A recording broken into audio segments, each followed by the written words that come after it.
Hello everyone! So I've been spending a lot of time with my friends online, just kind of sitting around, Skype chatting, and playing video games while we're talking. So we came up with some strange things one day. So if you've watched a lot of my videos and you recall back to the very first ones, I made a video about fear. I'll link that to you guys right here. Go check it out if you'd like, but this one will also be about fear. Close the curtains a little bit so I can talk about some scary things, give it a little bit more atmosphere. I made a pun not about bears. That's like the first time ever. Maybe. I don't know. So anyway, I was sitting there thinking with my friends, what is fear and what instills fear into people? One huge thing that instills fear into people is the unknown. One thing that's very scary because of the unknown is death. Many people are scared of death because we don't know what happens. The only thing we know for sure about death is this body is done. This is the body that's going to be in the ground and not moving unless there's a zombie apocalypse. So that's the only thing for sure we know about death. And that got me thinking, what are some other broad fears that a lot of people are scared of because of the unknown? And it made me think darkness. Darkness, a lot of people are afraid of because you don't know what's there. It's unknown. You can't see in front of you because your vision is impaired. So it's just this like nothingness of space. You literally don't know the space in front of you. Your brain might start jumping to conclusions. Something could be in there, a creature, a person. You don't know because you have no idea, especially if it's pitch blackness. Pitch blackness is crazy. It's like you can't even see the thing in front of your face. So it got me thinking about other fears. What else apart from the unknown? Are there different kinds of unknown?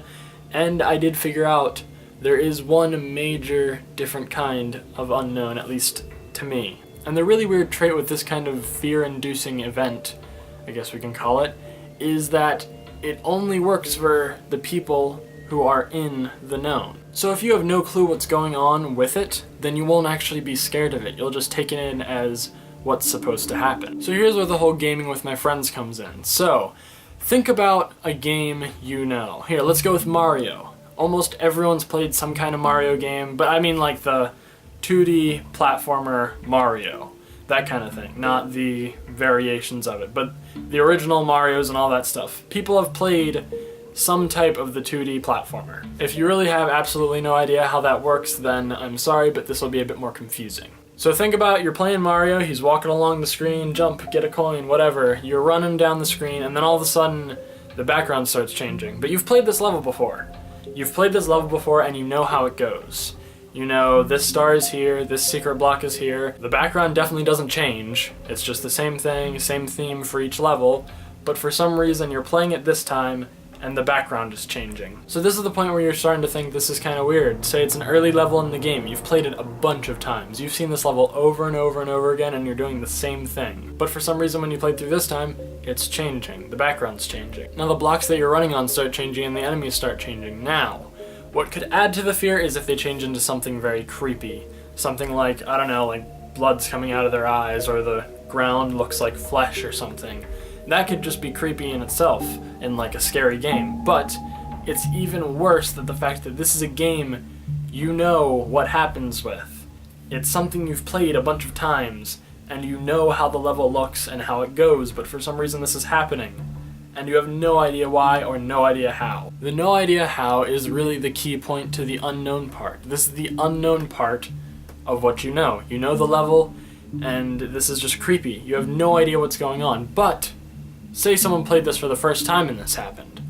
Now it'd still be creepy if it was like the flesh ground and the weird bloody enemies, but it would be different.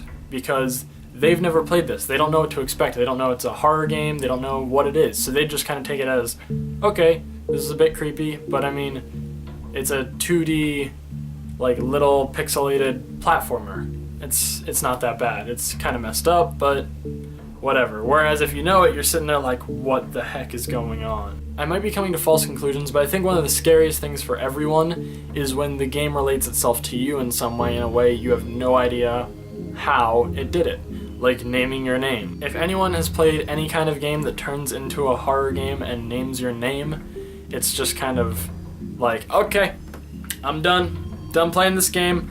Alright, yeah, okay, let's just take that out, let's just throw it in the, actually, you know, I'm gonna pick it back out of the toilet, gonna put it outside, gonna burn it, gonna get the ashes up together, gonna, I don't know, just pulverize ash. I don't know. You would not want to be anywhere close to that game or have it working. Another way that this could happen, say you're playing the Mario game again and Mario's running and then all of a sudden he stops. Your controller's still connected, you can still jump, but you can't move left or right.